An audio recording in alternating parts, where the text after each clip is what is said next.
Hello everyone, and thank you for joining us today for this webinar. I hope you're all keeping well in these crazy times. But whilst this world has been at a standstill, we've been very busy actively helping and assisting clients who are looking and considering alternative residency and citizenship. My name is Ryan Darmanin, and I am the Managing Director for Latitude based out of Malta. And with me today, I'm glad to be joined by our partners in Germany from Brockhaus and Kollegen, Klaus and Eleni. Welcome and thank you for being with us today.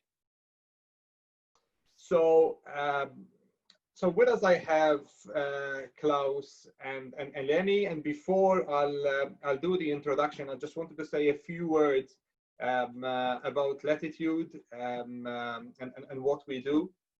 We are predominantly focused on residency and citizenship, and what that means is we help clients all over the globe, providing them peace of mind. You know, the 21st century insurance policy, which is the freedom of mobility, the freedom of access, security, and all that the solutions that we provide actually bring.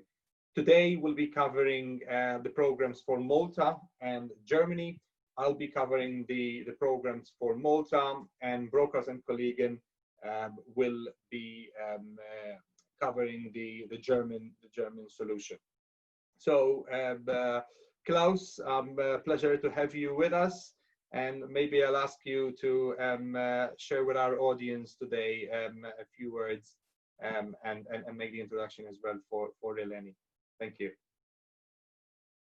Hello everyone, and thank you very much to Ryan to hand the word over to me. So my name is Klaus Brockhaus. I'm the Managing Director of Brockhaus and Colleagues. We are a law firm with a main focus on international clients investing and migrate to Germany.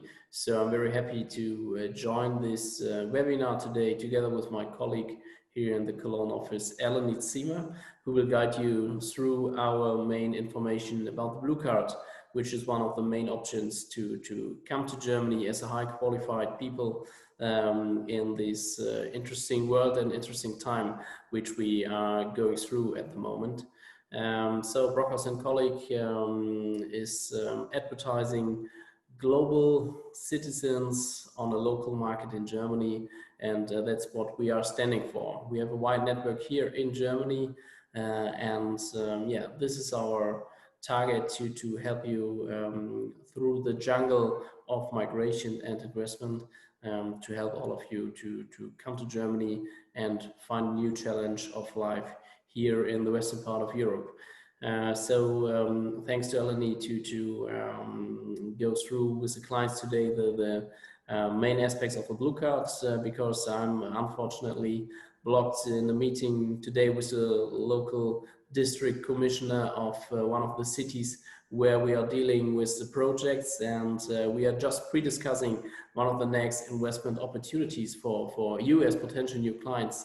So yeah, I'm happy to meet you in individual meetings, maybe here in Cologne or wherever in the world I can catch you up, and yeah, let's see what we can build together. So enjoy the webinar and hope to see you soon. Thank you, Ryan and Klaus, for the introduction. Greetings, everyone from Germany. I hope everyone is feeling great despite the pandemic, which is still going on. My name is Eligibility Requirements. I'm a lawyer for Brockhaus und Kollegen, and today I will be going with you through the Blue Card option. But first thing, I'm going to pass back to Ryan for the introduction of the Malta project, and we will see. I will see you again in 20 minutes. So thank you so much, Klaus and Eleni. Today we have a maximum of 45 minutes covering 3 programs. I'll be covering the 2 programs in Malta before I'll hand it over to our partners in Germany to cover Germany. A little bit further on Latitude and Rift Trust. We are an international firm headquartered in Jersey with 12 offices and representations around the globe. We have 2 main areas of focus.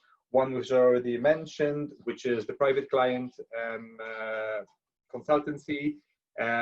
On the other hand, a very important role and a very important hat that we have is the government advisory, whereby you'll hear me discuss the Malta programs, where Latitude had an active role in the implementation and promotion of the programs when they launched. And furthermore, you'll hear from our partners in Germany how we're working together with the authorities and the municipality in promoting Germany as well. Latitude also holds together with RIF Trust, one of the few actually international firms that is approved by the government, holding the international marketing agents licenses for the programs that we offer. Without further ado, I'd like to jump straight on to sharing with you the two programs in Malta, starting off with a brief introduction on Malta. Unlike Germany, where it needs no introduction, I feel that I'll, for the benefit of our audience joining us today, I'd like to share a little bit about Malta, which is a tiny dot in the heart of the Mediterranean. It's the European country with 7,000 years of history. So we actually have freestanding temples which predate the pyramids in Egypt. 200 years of British presence, hence why English is an official language alongside Maltese. It also makes doing business in Malta easy, as the legal side of things, the documentation are all done and available in English. Population of just under 500,000, but then in contrast, over 2 million tourists visiting our little island on a yearly basis. That's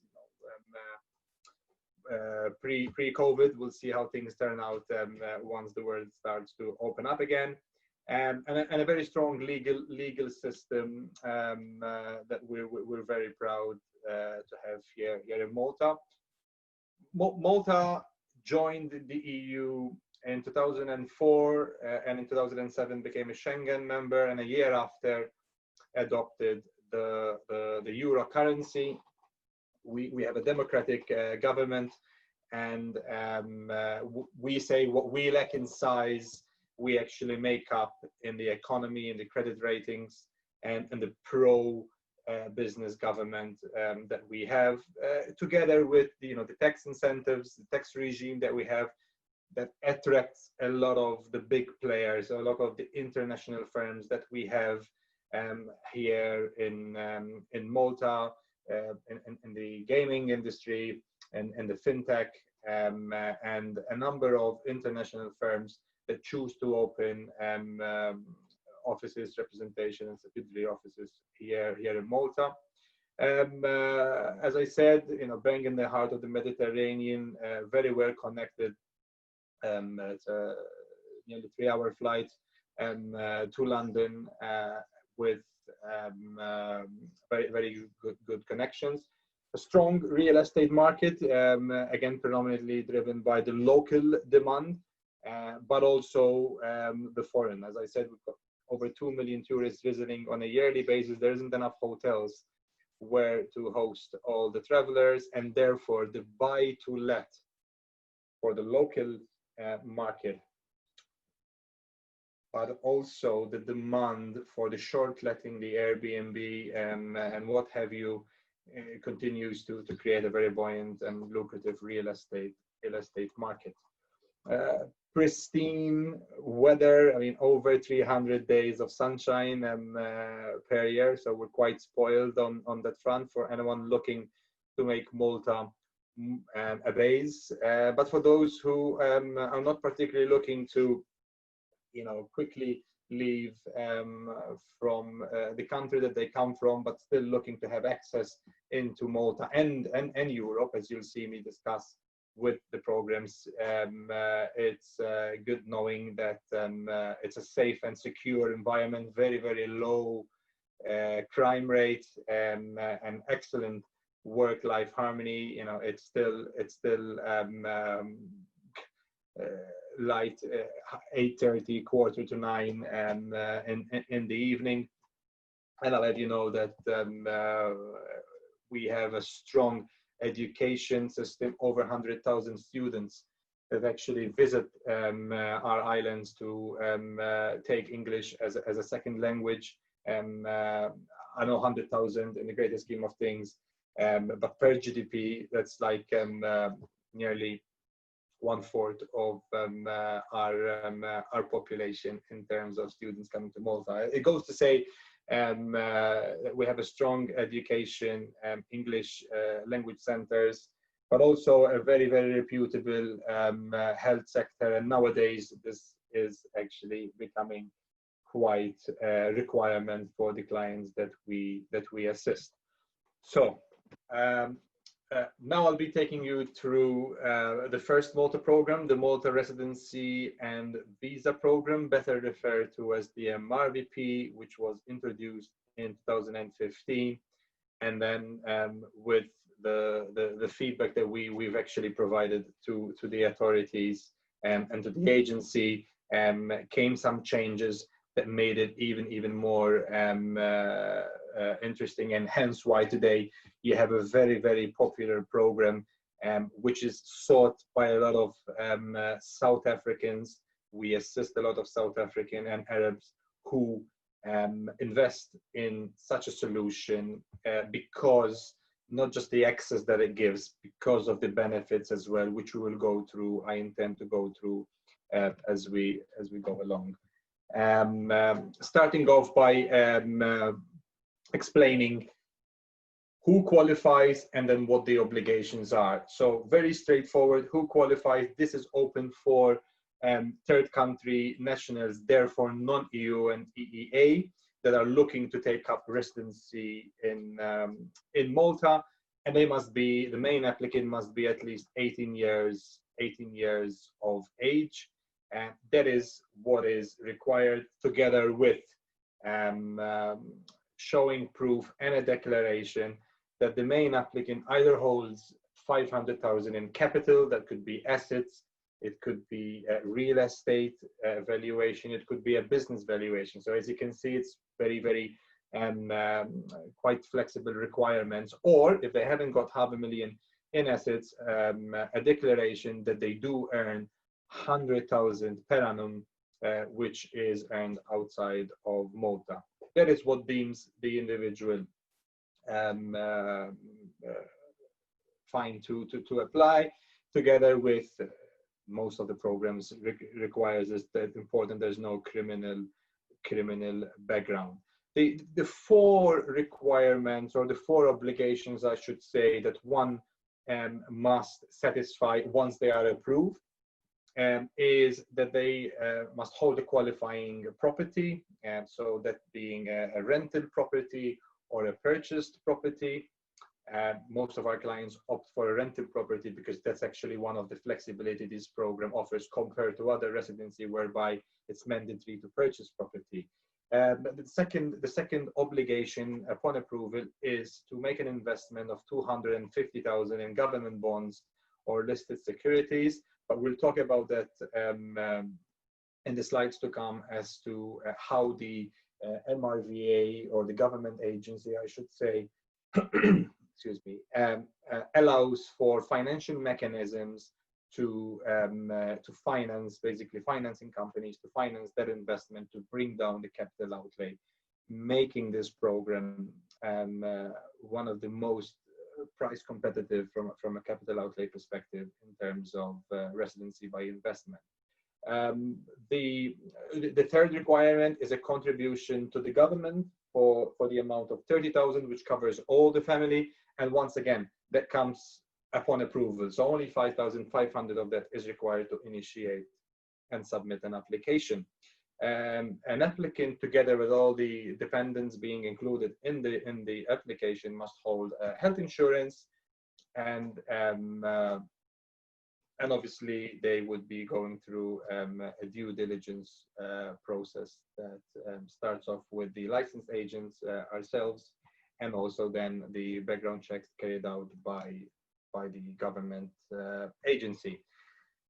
This is my most interesting slides from what I have to share with you today. Why? Is because I'm a firm believer, and being a consultant on global residency and citizenship, Malta and the residency program offers a number of unique selling points, a number of benefits that are not found in many other programs, such as the fact that an application can be initiated, prepared, and in many cases where there are representations, diplomatic representations for Malta, also submitted without even having to visit Malta.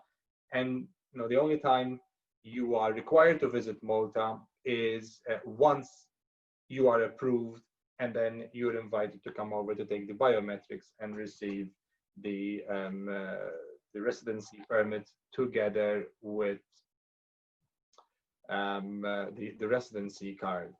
Another interesting benefit is the fact that the program grants permanent residency, therefore, upon approval. So this is not a temporary residence and then you have to do the time to graduate onto permanent residency. You will receive an indefinite permit, a certificate, which is equivalent to the permanent residency, and on top of that, there's no minimum physical presence required. So the best way to explain is this is as passive as an investment that that is in terms of attaining residency, getting all the benefits and access, but without having to tick the box of having to spend X amount of days in the country of residence. In this case, there's no requirements whatsoever.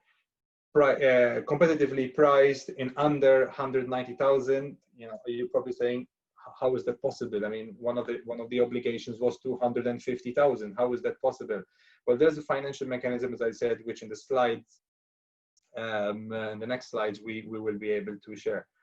No language requirements, of course, access to the Schengen country, and able to live as much and spend as much time in Malta as they like. And it also allows generations of families. We deal with South Africans, we deal with Arabs. They come to us with large families, and the moment we say, no, the price, the contribution does not increase because you have 4 or 5 kids, the 30,000 covers the whole family. And the only time it's a benefit, the main applicant and the spouse can include their parents and grandparents, and that's the only time that increases by 5,000 for the additional dependents such as grandparents or parents. But 30,000 covers the whole family.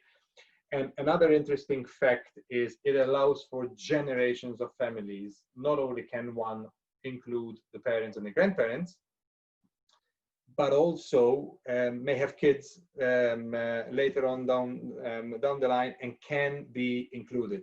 So the flexibility of this program, the fact that there's no requirement to also purchase property. You could rent a property for a minimum 10,000 per annum. That would be satisfying the requirement. So that's in a nutshell the unique selling points and the benefits. I would now take you through the financing mechanism and how is this program achieved in under 190,000. So the 250 investment can be financed through a financing company, whereby they would be financing and bridging the gap from 70 to 250, therefore the 180,000. You might ask, why is this so? Well, one, this brings down the total capital outlay from around 360 to 190,000, and two, over 95% of our clients opt for financing the investment because they've got better things to do with 180,000. rather than having them there in government bonds, earning them next to nothing. So there's two main benefits to why most of our clients opt for that. And the way it would work out is we actually present this as 125,000 to attain permanent residency in Malta. How is that? That's 70,000 for financing the investment, which is after approval and not prior to. The contribution of 30,000, which again only 5,500 is paid upon submission, and our fees 25,000 that covers the immigration, the application, and the whole process of even hosting you in Malta at the time of approval. So all of that is 125. The only thing you need to add, apart from having health insurance, which we can even support you with if you don't have, but it's trivial in terms of the amount that it would cost, which is around 2,000 for the whole family, is a property of your choice. The minimum is 10,000 per annum. Some of our clients that intend to spend a bit more time here in Malta opt for a property, let's say around 12 to 15,000 per annum. But ones that do not really intend to make much use of it or their time in Malta, whether extended or short, would be spent in more luxurious apartments or in hotels, then they just choose to satisfy the minimum requirement, which is 10,000. But anyhow, a property of 10,000 per annum over 5 years, which is the whole period, is 50,000, together with the security deposit and the insurance, throw in another 55,000, and that's where you are all in. This would not cost you more than 190,000. Quickly to take you through the process, there's a 4-stage process. Stage 1 is compiling the application, which can all be done remotely from the comfort of your own homes. The second stage is the submission, so we check, making sure it's complete and correct. We will submit to the agency as licensed agents, whereby we'll go through a thorough check of the application. The third stage is once the applicant would receive what is called the approval in principle, and that is subject to, you're approved, subject to fulfilling the 4 obligations that I've discussed there for the property rental, the investment, whereby we would, especially if it's financed, it's very, very straightforward. One would receive a contract note, and that's submitted together with the health insurance, and paying the contribution, the remainder 24,500. At that stage, one would receive what is called the final approval in principle, and there's an invitation to come over for the biometrics and the residency certificate, and 3 to 4 weeks after that, the card would be issued. So all in all, that's the program, the Malta Residency and Visa Program. It's, as I said, a very straightforward program. We work with a number of agents, with a number of partners that also help us reach you, our clients, our prospect clients. But please feel free to reach out. We can hold a private one-to-one consultation if you'd like to discuss this further and get access to this very, very interesting proposition. Thank you for your time, and what I'll do now is I'll be explaining going through the citizenship program. So I will now take you through the Malta Individual and Investor Program, also referred to as the Citizenship-by-Investment Program, whereby our key executives actually had a role in advising the government and also implementing the legal notice and promoting this program. I'd like to start off by actually making a disclaimer whereby this program had a cap of 1,800 applicants, and it is now reaching its cap. In fact, it has.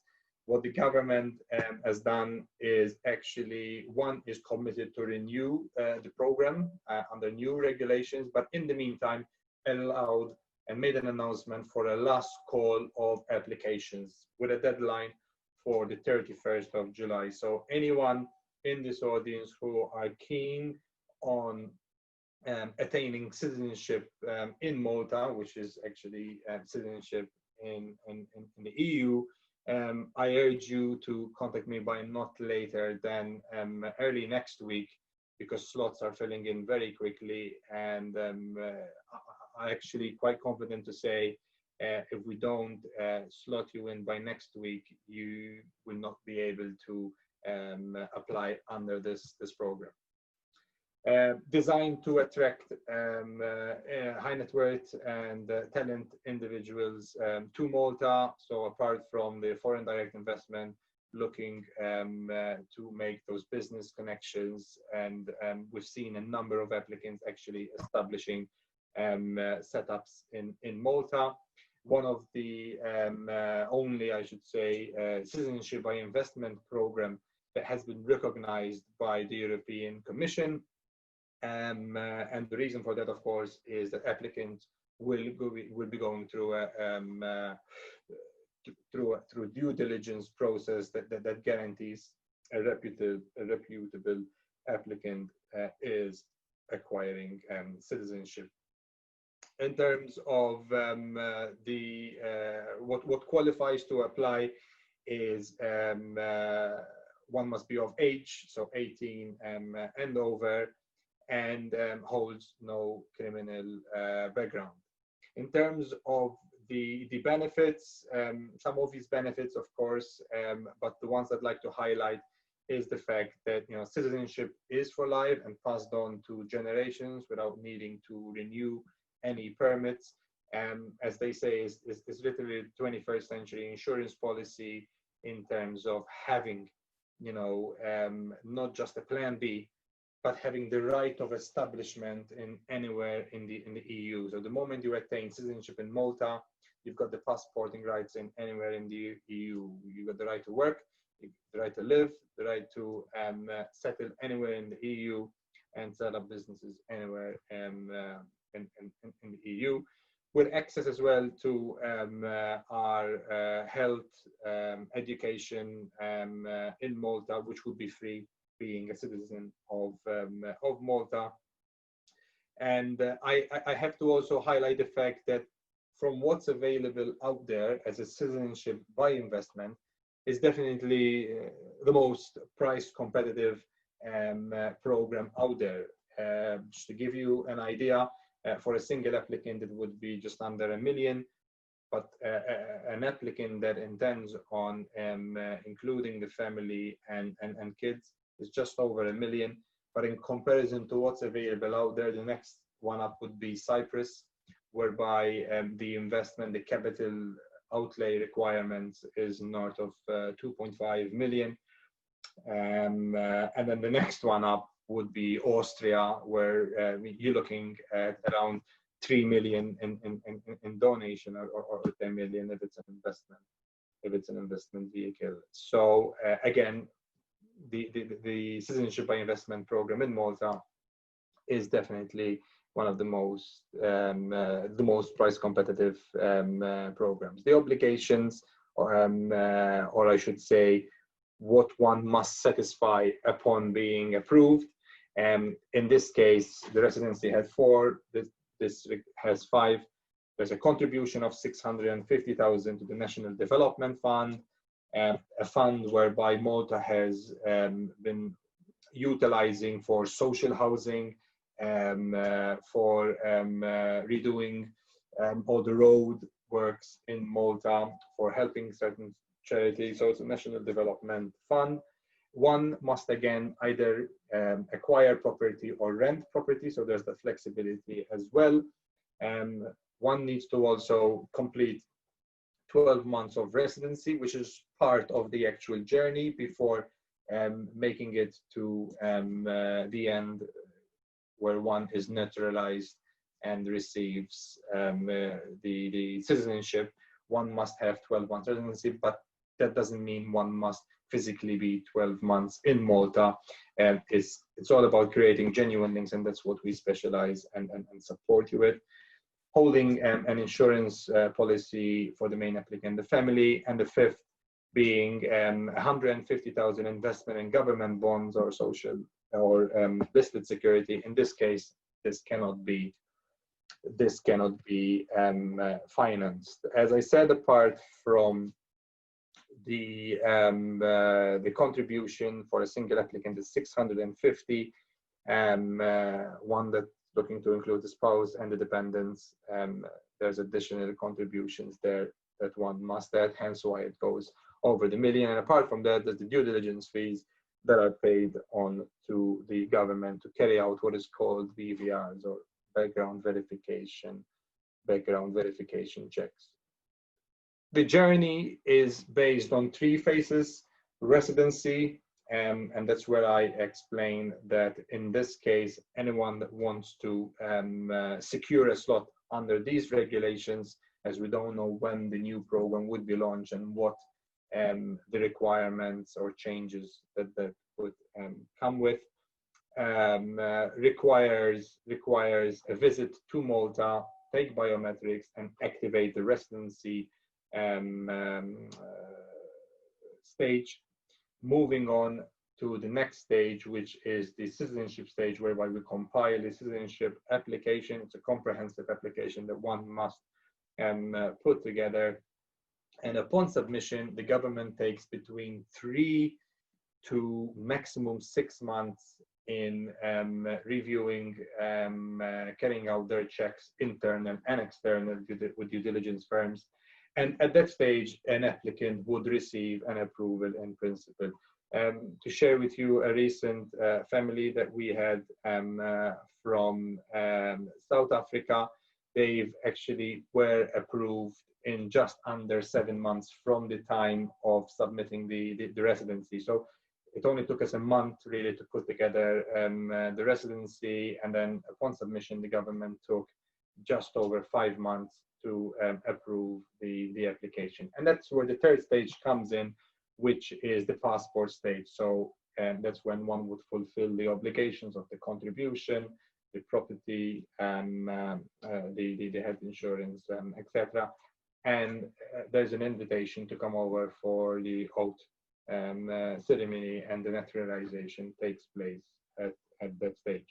So that's the program in a nutshell. I would invite you, anyone that's interested, to get in touch as early next week, to hold a private consultation, should you be interested, and we'll be happy to assist you. I now would be handing over to my colleague in Germany, who will be taking you through a very, very interesting preposition, accessing the economic powerhouse of Europe. Thank you so much, and it's been an absolute pleasure being here with you today. Thank you. So hello everyone again. This is Eleni from Brockhaus und Kollegen. Our law firm and I personally are very glad to be here today. I will address the topic of residency through employment, and to be more specific, through the Blue Card EU, which is the foundation of our program. Now, as you may know, there is an official investment immigration program in Germany. So there is no such a thing like a residency based on an investment program on a federal basis. Since we're talking about employment immigration, or employment immigration, I would like to start by pointing out that what I will be presenting today is the foundation, the legal framework of the Blue Card, which is the basis of our projects. We do not expect from our clients and from our agents to find a job themselves. So we have a whole package structure that, among others, facilitates our clients the whole employment route. So that's just to be clear. I will try not to bother you with too many technical details, because at the end of the day, it is our job to provide this for you. It's part of our responsibility. But I think that it's very important that you understand the foundation and how it works, where it is to find. So that's the reason for the whole introductory information. Now, Germany does not need any further introductions. It is still a great magnet for people from all around the world who wish to have an access to it, or they wish to relocate and build their new lives here. The reasons I think are very well known. I think the most important one is the economic growth and stability. Even during this COVID-19 situation, Germany has proven its leading role at crisis management. According to the estimation of the European Commission, there will be a fall of Germany's GDP for the year 2020 of about 6%, whereas other European countries are expected to experience a fall of about 10% or more.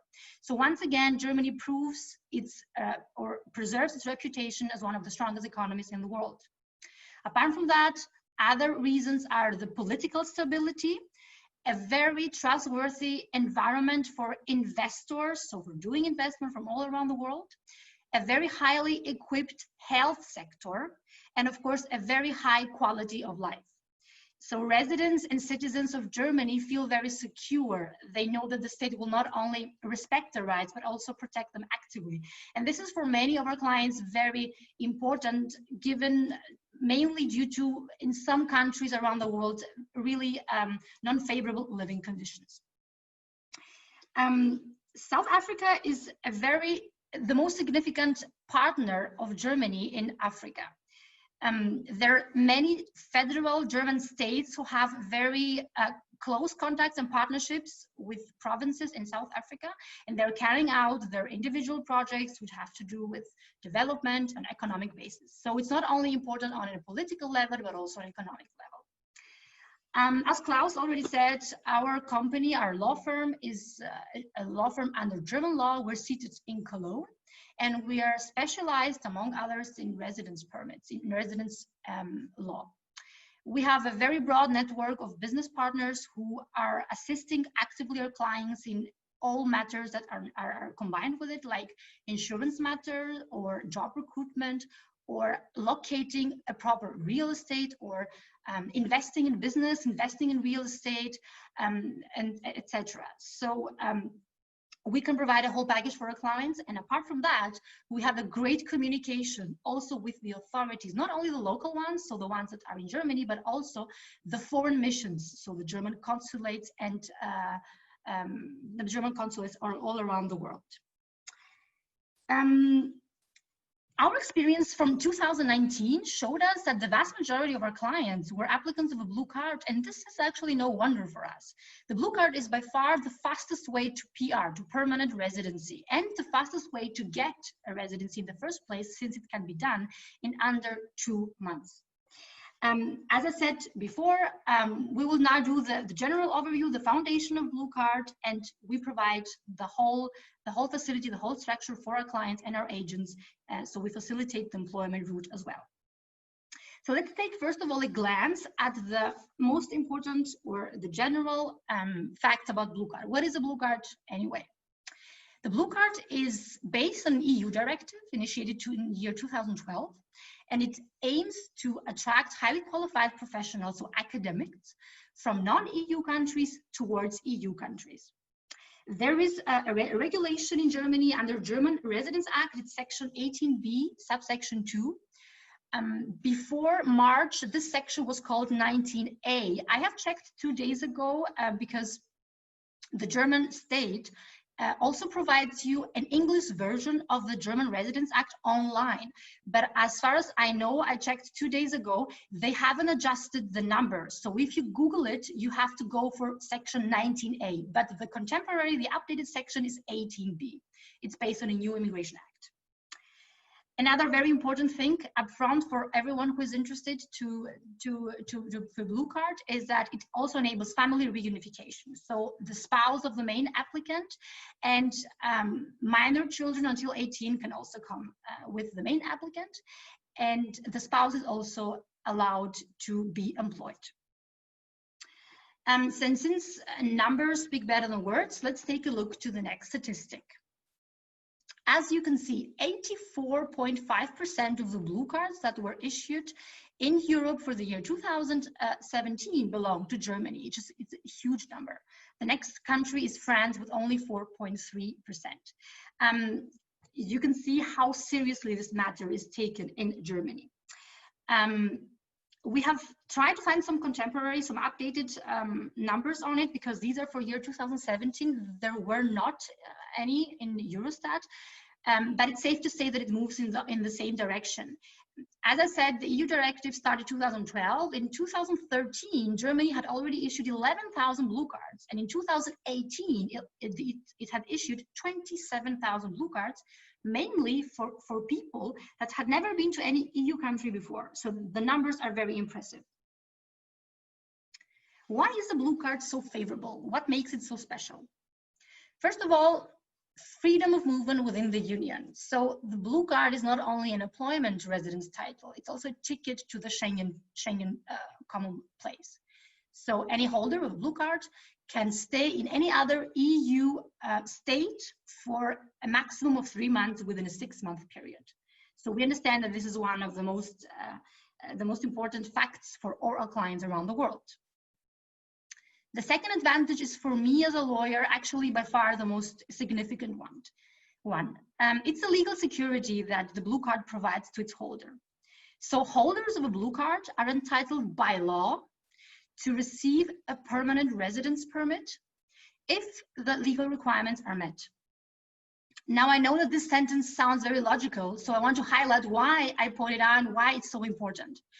Normally, for each case, for each resident in Germany who is a holder of a blue card, there is a foreigners authority who is responsible for. This foreigners authority has no discretional power to decide upon the case if the legal requirements are met.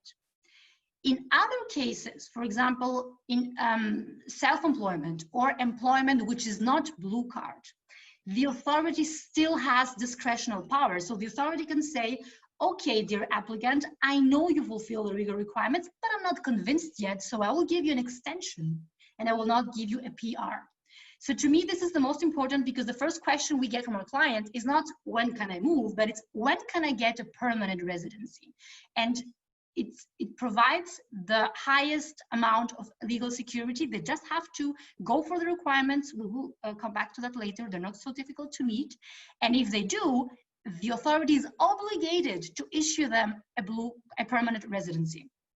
This entitlement covers also the issuance of the blue card in the first place, the visa that is connected with the issuance of a blue card, and it also covers the spouse. So the spouse also is entitled by law, which is not the same case in other residency permits cases. Also, it's the quickest way, as I thought, but I will highlight that later. Moving on to no German language skills. Well, Germany has not always been very open to qualified people or to people who do not speak the German language. This is not the case anymore. This is why this is one of the most important facts for our clients. Officially, the law does not demand that the applicant speak German. Only some groups of professions are accepted by that. People that need additional admission to exercise the profession, for example, doctors. But the general rule is there is no German language skills required. Moving on to the fourth advantage, no priority examination involved. That was a huge hiccup in the past. So every time in the past, and every time that a non-EU applicant was applying for a residence title in Germany, an employment residence title, the authority had to check whether there was another EU applicant who has the same credentials.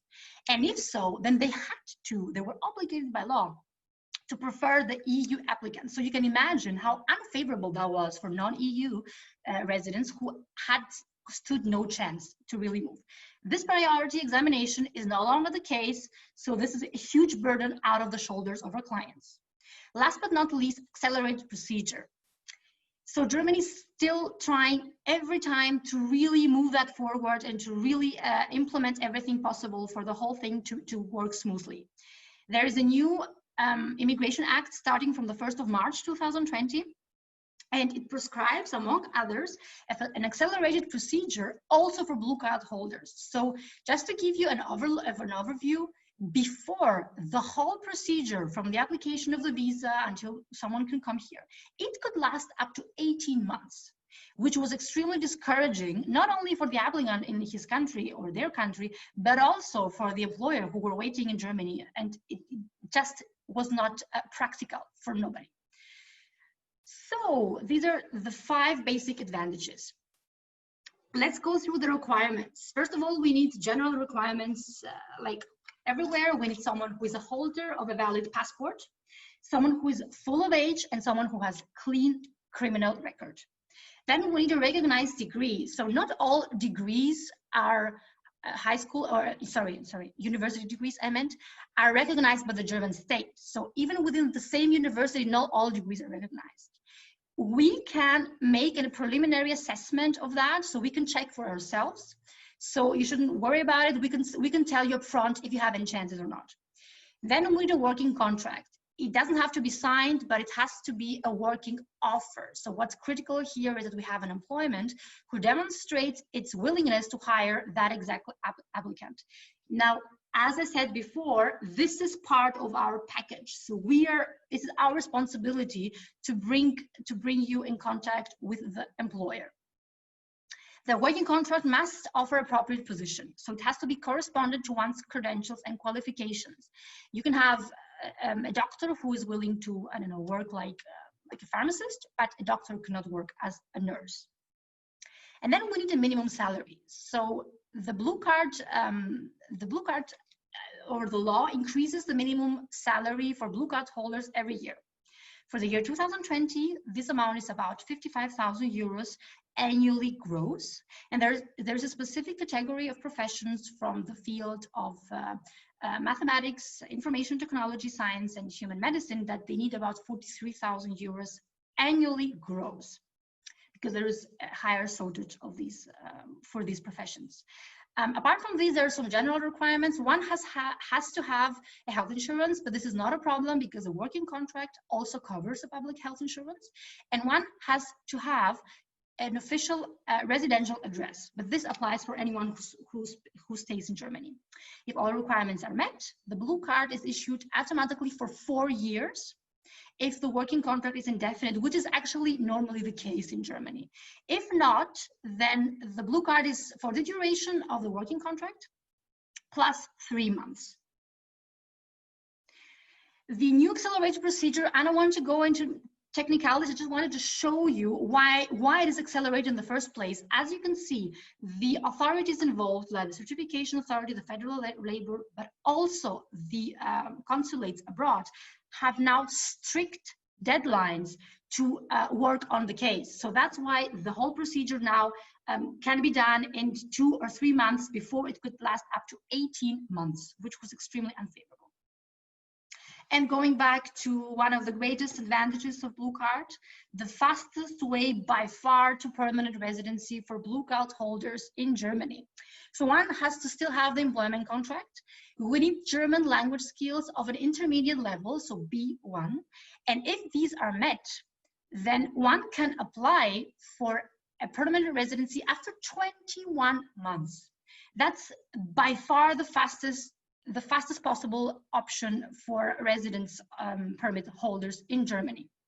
If they don't get it, because I understand the German language can be a little tricky, they can still apply after 33 months if they have A1 German language skills, which is actually the absolute basic language skill level that one can achieve.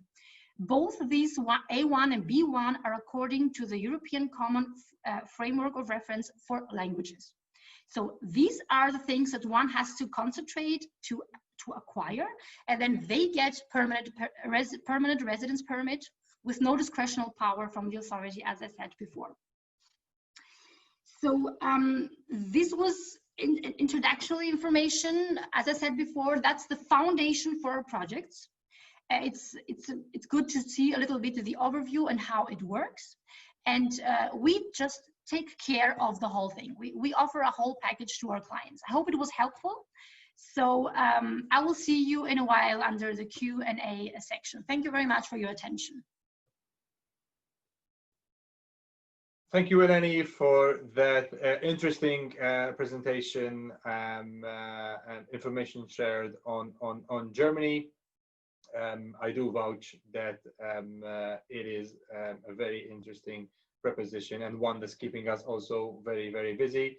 So now I want to once again thanks everyone that has joined us today, and we we'll open up the Q&A. I can already see a number of questions coming up. So what I'd like to do is to set expectation is we'll try to go through as many questions as we can.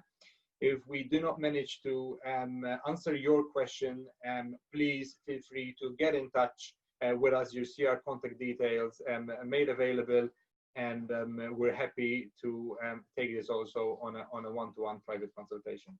Thank you very much, and I'll open up to the Q&A.